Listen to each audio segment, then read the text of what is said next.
In the 90s, I was making less than $250 a week to bring home, but I was spending 6 days a week doing it. I felt lost and I hated doing what I was doing. One of the questions that pop up a lot is, how did I figure all this stuff out? Where did ICT come from? What is the origin story? In the 90s, when I was younger and I first got into trading, it was a rushed effort because I wanted to become significant. My grandfather had passed away recently, and I was lost. Like, my father figure was gone. I watched this big, barrel-chested, strong Navy man be consumed by cancer, and I thought he could whip anything. And this invisible thing that I couldn't defeat, and he couldn't defeat, and the doctors couldn't defeat, ate him alive. And while he wasn't my father, to me he was. My wife left me real shortly after that, and I was pursuing computer science. I wanted to be a systems analyst. I hadn't really started any pursuit in trading. My uncle was constantly hammering on me, my Uncle Stan. From the age of 14 going on to 15, he was telling me all the time, richest people in the world trade futures and options, Michael. Get a good job and do that. And I can look back now and hear how God was placing that on me at a young age then. That was the seeds being laid. I wasn't ready for it. And when I went to work for a Jewish family out in Owings Mills, I was working for them as a vendor. I used to fill up soda machines and candy machines and service the coffee machines and cold food machines. I didn't make very much money doing it. I loved doing it, and it made me want to do that as a business. So I wanted to become an entrepreneur when I was a young man as a martial arts instructor. That's where I thought I was going to go. And then when I started lifting weights as a young teenager, I got as big as I could without steroids. And this before I started contemplating taking steroids, I wanted to join the WWF. I had a relationship start with my then first wife. And then once I got married, I just lost the pursuit of exercising and lifting weight and getting bigger. And it just became a pursuit of going to school. And I wanted to be a systems analyst and do that. And in the process, I'm working as a vendor. So I had too many things going on, and I didn't give my first wife the attention that she needed. So I was always at school, I was always at work, and I was like a hospice nurse when I was home. So very little sleep. So when you want to ask me, how is it that I learned all this? How is it that I knew these things? When I was a young man and I wanted to end myself, and I didn't have the courage to do it, I came home from work one evening, and one of the routes that I did, I was going across the Key Bridge, and Bill Burr is a comedian. He makes us get about intrusive thoughts.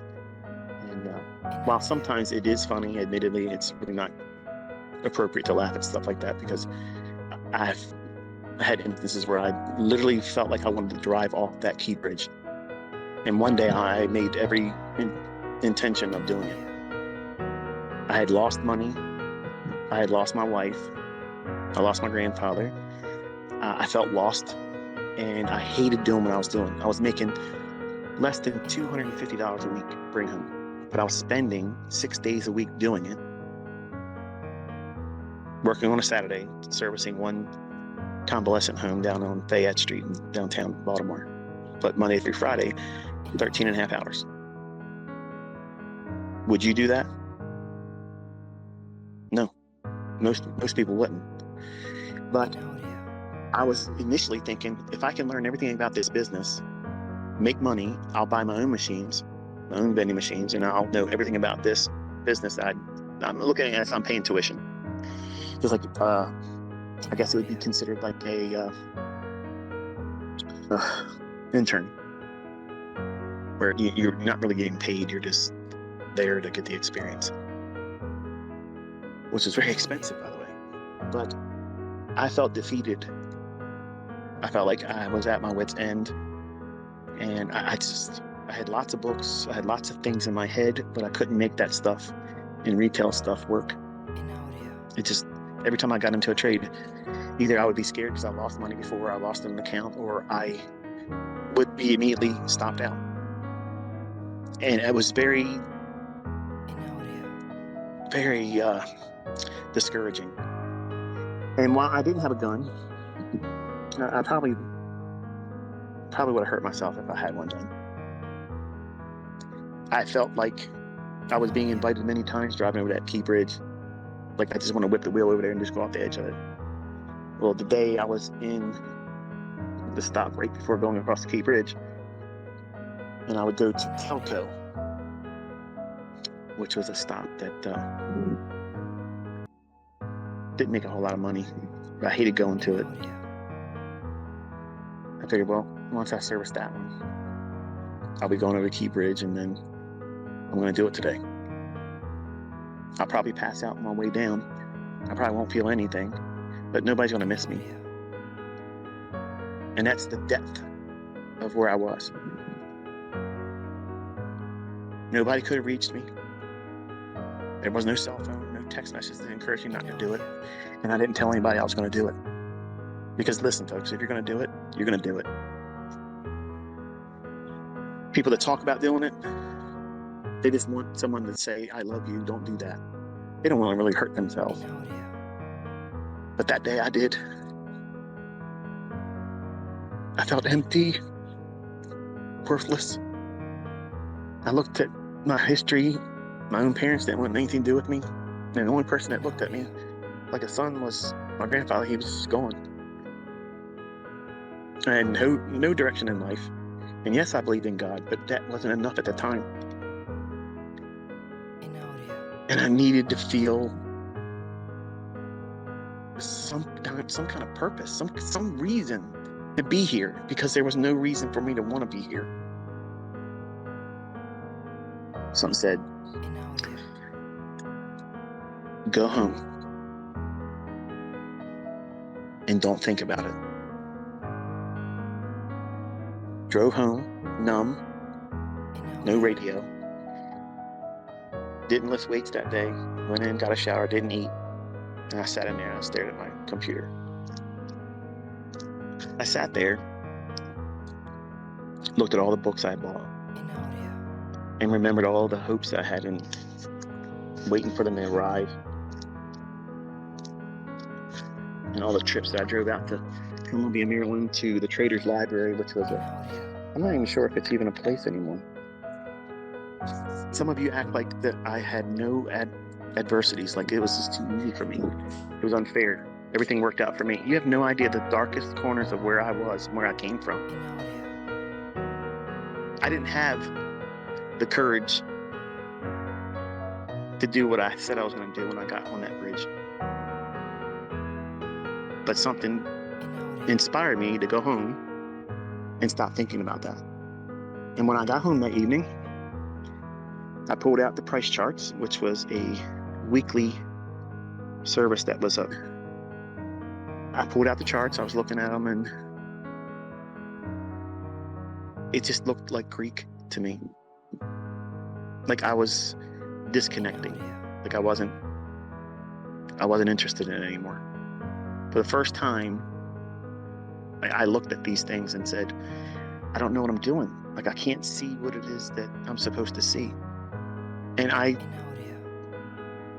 just basically at my wit's end, I said, God, I never really invited you into this. But I feel broken. I feel like I have no worth. And I don't want to be here. I was never more interested in anything else in my life prior to that day than I was in the markets.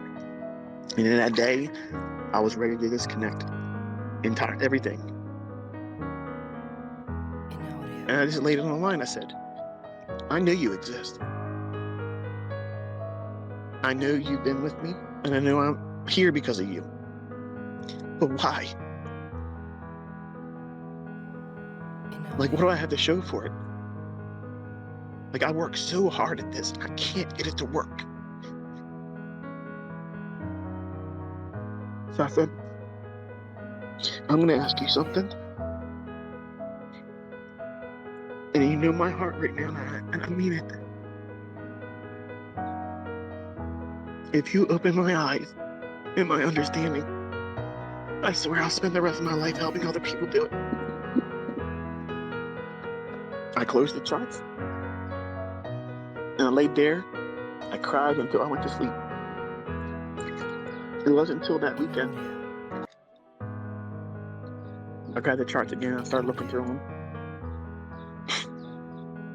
I was just literally looking at them, having no understanding of what it was I was going to look for, nothing.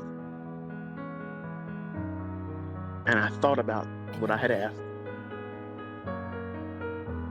and I hear, look. I'm looking around the room. Now I'm crazy, because now I'm imagining things because that's what I wanted to happen. I'm looking at the market, looking at the chart. I don't know what I'm looking at.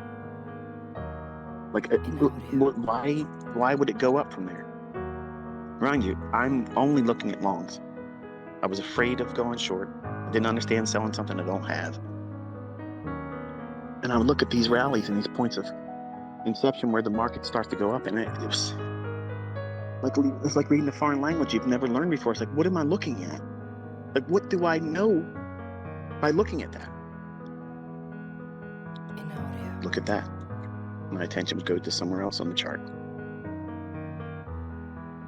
And I already know there's some of you who are thinking, this isn't happening. I don't care. I'm not monetizing this. I'm not preaching to you. But some of you want to know.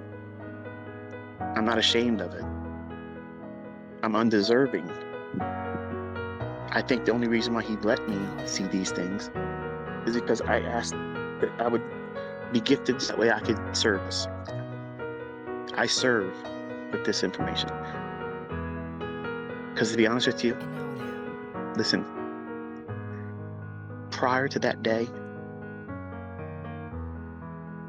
if it would have been given to me, I would have selfishly kept it. You never would have learned any of this. And I would be an egotistical maniac, living a life that would just be about me.